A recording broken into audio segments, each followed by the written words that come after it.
Hello guys, magandang hapon po. Ngayon po ang oras ay 1:15 ng hapon. Tirik yung haring araw. Ayan. Ito po, update ko lang kayo sa mga tinanim kong mais noon, yung decal bigay ng Department of Agriculture.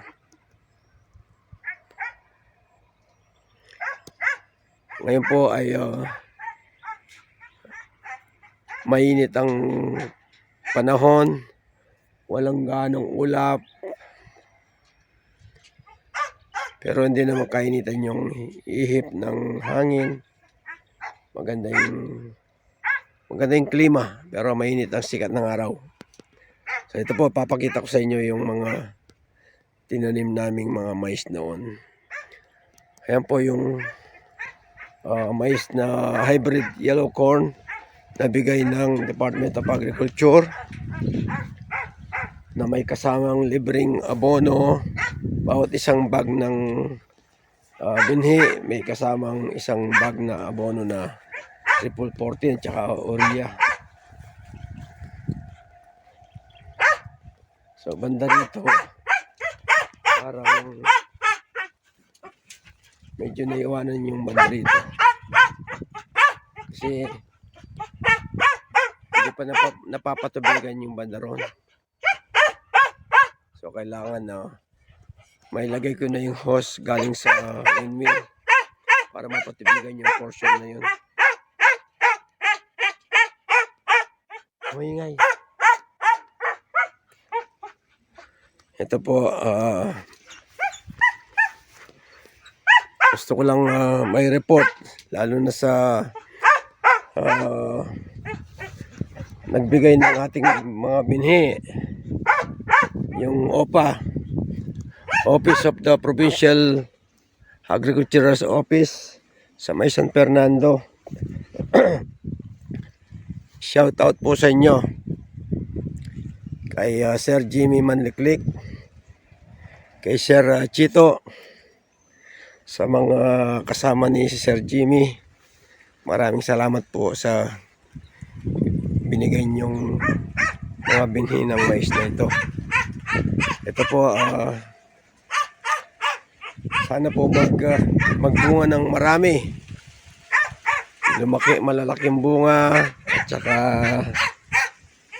huwag na sanang atakihin ng mga uhod. Salamat nga pala sa sa gamot na binigay nyo, yung Exalt insecticide. Maganda po yun. Kaya sa mga magtatanim pa ng hybrid yellow corn na to, ganito, yun po ang ginamit ko. Ang binigay ng DA na insecticide ay Exalt.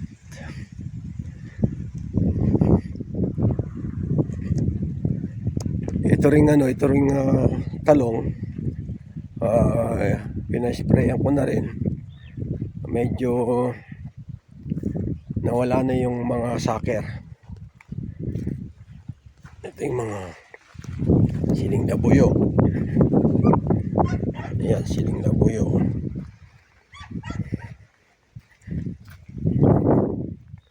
Dami ng hinog.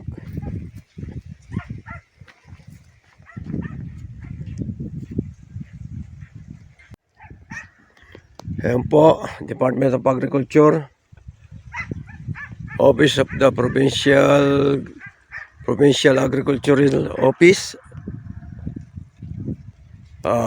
Hindi ko kayo binigo sa inyong mga binigay na binhi. Ayan po ang katibayan. Maganda po yung tubo ng binigay nyong binhi. Kaya po, inulit ko, shout out sa inyo sa Department of Agriculture, especially sa OPA. Maraming salamat. Ayun, umaandar yung electric fan namin, yung windmill. Yun, hindi ba ako nakakakuha ng hose para ilagay doon sa portion na medyo maliliit pa. Hindi kasing tangkad nito, kasi laki nito. Kasi ito, medyo mataba yung lupa hanggang doon. Yun lang portion na yun sa tapat ng mga saging na yun. Tsaka sa may sampalok na yun. Doon lang medyo maliliit na iwanan sa paglaki. So, yun po. Ito po yung aking report regarding sa aking mga tanim na mais.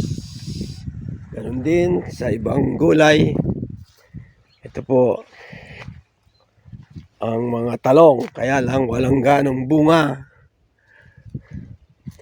Maganda yung bulas tubo ng talong. Pero nung hindi ko pa in-spray ng Exalt na herbicide, ang pangit tignan, daming mga sinipsip yung saker. Ayan o. Yun o. Dami. Ito po, katulad nito, papakita ko sa inyo. Katulad nito, maliit pa lang ang bunga. Ayan po.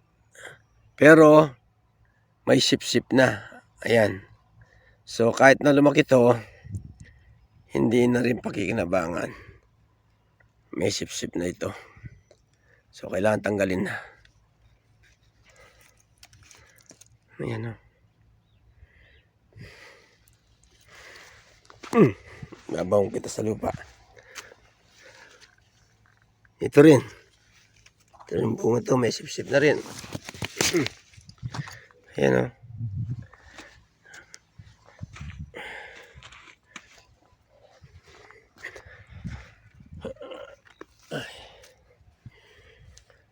Napaganda mo yung mga puno, pero pagdating ng magbubunga na, ibang insekto naman ang atake.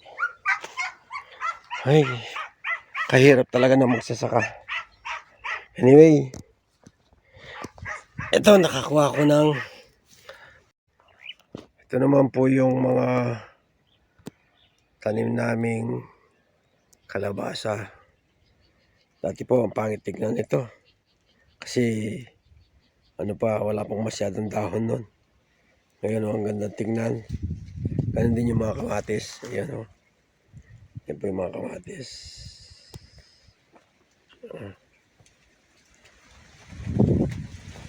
Yun na mga dating talong na unang nagbunga na banda rito. Ito yung katabi ng mga talong ay mga siling panigang. Bunga na po yun. Yun yung matandang talong yan. Kaya lang, wala ka rin makuhang bungang maganda. Halos may sip-sip. Mga saker. Bakit kaya hindi na lang yung halimbawa, 5 bunga, 10 bunga, doon na lang sila mag-concentrate, doon na lang, yun na lang sisipsipin nila. Kaya hindi lahat naganasan na lang taksya puro. Tak ni Dora. Nyalaki nga akong masalese bunga. Mga insekto hindi marunong magsama. So yun po guys.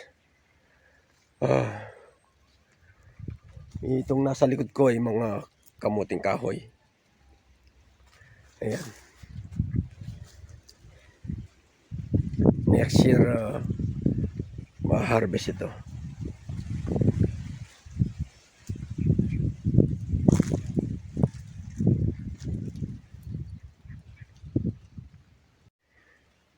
Yun po, muli ako'y nagpapasalamat sa inyong panonood, sa inyong suporta. Mag-ingat po tayong muli. Patnubayan nawa tayo ng puong may kapal sa araw-araw nating gawain. Mag-ingat po tayo. God bless. Jesus love us. Ito po ang inyong lingkod, Sadik Yakabod, Farmer Senior Citizen ng Pampanga. Bye-bye. God bless. Bye-bye po. Maraming salamat.